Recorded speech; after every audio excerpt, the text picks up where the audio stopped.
Welcome, dear listeners, to another episode of Mindful Messages. My name is Kemsey, and today we'll be exploring the intersection of poetry and mental health. This poem in particular beautifully captures the delicate interplay between joy, anxiety, calmness, and anticipation.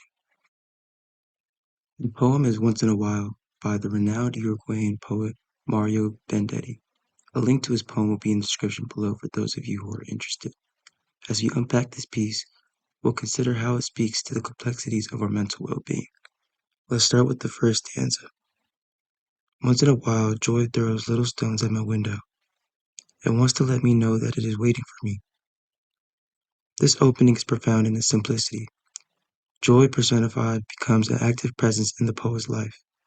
It's gentle, persistent, and patient, throwing little stones at the window trying to capture attention. For many of us, moments of joy can feel fleeting or distant, much like these stones. They remind us that joy is always within reach, even when it feels remote. This can be especially significant for those struggling with mental health issues, where joy can sometimes feel elusive. The poem continues, but today I'm calm. I'd almost say I'm even-tempered. I'm going to keep anxiety locked up and then lie flat on my back, which is an elegant and comfortable position for receiving and believing news. Here, the poet transitions into a state of calmness, almost as if he's making a conscious decision to embrace tranquility. By stating he will keep anxiety locked up, Vendetti acknowledges the ever-present nature of anxiety, but also shows an intent to manage it. This can be a powerful message for anyone dealing with anxiety. While we can't always eliminate it, we can find ways to control and cope with it. Lying flat on my back suggests a surrender to peace, a letting go of tension. It's a physical and mental posture of openness, allowing oneself to receive and believe in positive news.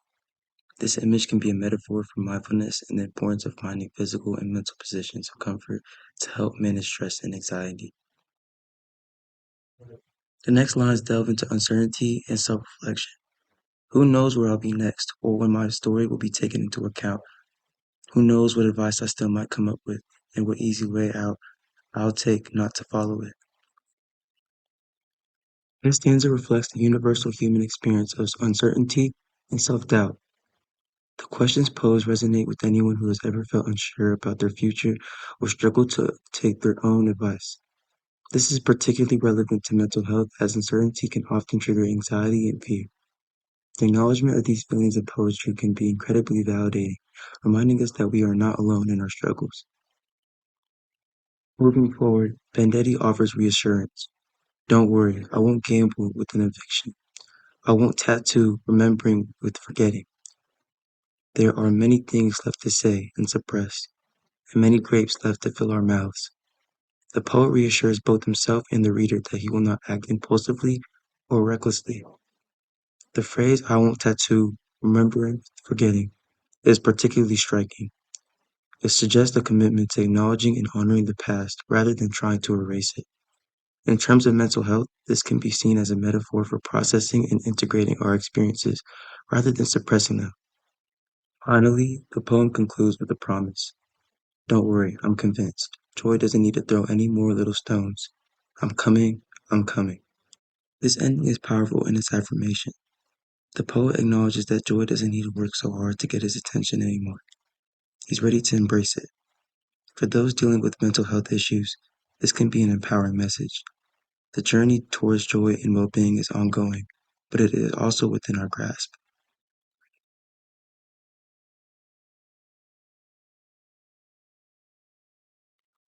Mario Bandetti's Once in a While beautifully encapsulates joy and anxiety, the struggle and the surrender, and ultimately the promise of well-being.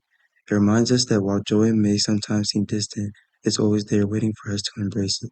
As we navigate our own mental health journeys, let's remember to acknowledge our anxieties, find moments of calm, and remain open to the joy that patiently waits for us. Thank you for joining us on this episode of Mindful Messages. Stay tuned for more explorations of poetry and mental health. Until next time, take care and God bless.